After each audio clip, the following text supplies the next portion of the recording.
Štátny príspevok pre mladých formou daňového bonusu. Základné podmienky tohto štátneho príspevku, ako je vek, účel, príjem, som rozobrala v predchádzajúcom videu. To video má asi 11 minút, naozaj je toho tam veľmi veľa. Na sociálnych sieťach ho nájdete len maličko, tam je asi len minútový zostrih, pretože uverejňovať tieto dlhé videá je tu naozaj problém. Preto som ho uverejnila celé na Hero Hero, kľudne si to tam chodite pozrieť a naštudovať. Teda tieto základné údaje, ako je vek, príjem, účel, tu už opätovne rozoberať nebudem. Ale pokračujeme vo vašich otázkach.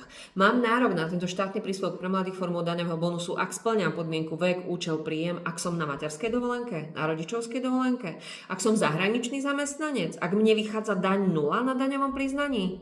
Poďme pomaličky postupne odpovedať na tieto vaše otázky. Otázky ohľadne štátneho príspevku pre mladých formou daňového bonusu som zodpovedala, celé video som zostrihala, ale opäť to video je proste príliš dlhé, je to cez 6 minút.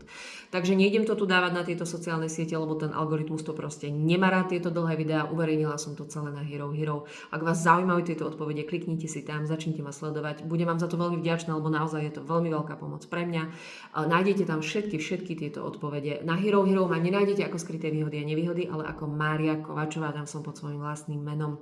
Na Facebook dám k tomuto videu link, tam vás to vie hneď prekliknúť. Na Instagram a na TikTok sa to nedá, takže tam ten link nájdete v bio, alebo si ma normálne vyhľadajte pod menom Mária Kovačová. Ďakujem za vašu podporu, naozaj veľmi, veľmi si to vážim. A krásny deň.